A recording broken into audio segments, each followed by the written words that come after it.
Hi, my name is Juanita Bergeson, and I have the incredible ministry of exhortation. So most people really love me because I'm here to tell them what they're doing wrong and what we need to do it right. So I often say that if you're going to offend people, if like the core of your message is going to offend people, you might as well do it early and do it often, because what you don't want to do is get way down the road of relationship and then have people say, you know what, I don't think I like you because I don't like what you're teaching. But think about it this way, folks. We are all part of the body of Christ. And even if you don't like me, you gotta love me. So just go ahead and listen. Maybe something I say will be something you can relate to. So today I want to focus on the parachurch paradox and the fallacy of the concept of the local church. So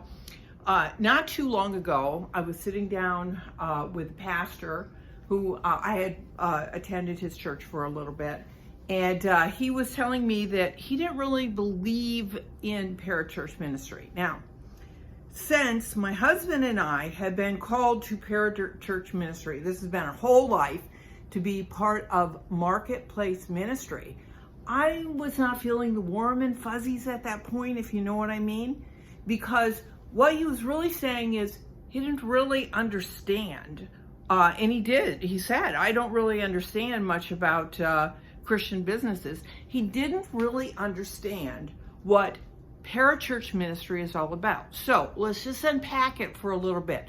What parachurch means is it is outside of the local church. Now you hear this religious almost mantra that people say, I think that ministry should be born out of the local church and overseen by the local church, and that sounds oh so spiritual.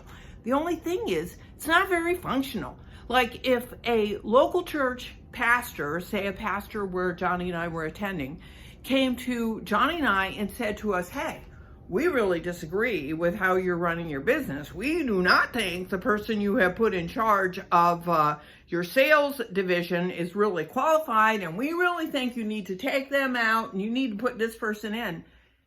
They would be outside of their jurisdiction. And quite frankly, a lot of them would not know what they're talking about, and it just wouldn't go over very well, because our marketplace ministry is beyond the scope of the local church. It's beyond their jurisdiction.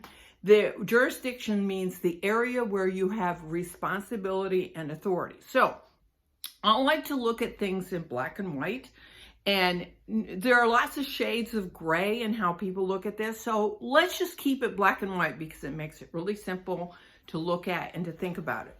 In the black and white sense, what we have is a lot of pastors feel like ministry should emerge from their church and they should be in charge of the ministers in their church. But if we look at reality, God calls people to minister in all kinds of domains, and some of those domains are not the domain that the local church has jurisdiction over. So hence, we have parachurch ministries. So what I would say to you, pastor and church leader, and if I'm offensive, sorry in advance, I would say to you that if your theology of ministry does not accommodate parachurch ministry, you have what is known as a fallacy. It means you have a logical mismatch. In other words, what you're saying out of your mouth, logically, all ministry should emerge from and be under the local church, doesn't really work in the real world. It doesn't work functionally. And if your theology does not work out functionally, in the kindest way, I would just suggest to you that you need to update your theology to a theology that will accommodate all of the members of your congregation who sit in front of you. Now, a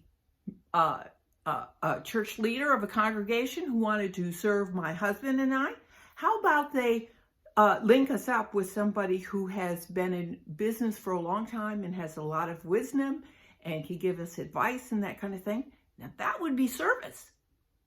And that would be seeing people in front of you. So there you go, folks. Just a little word of exhortation. Hope you enjoyed it.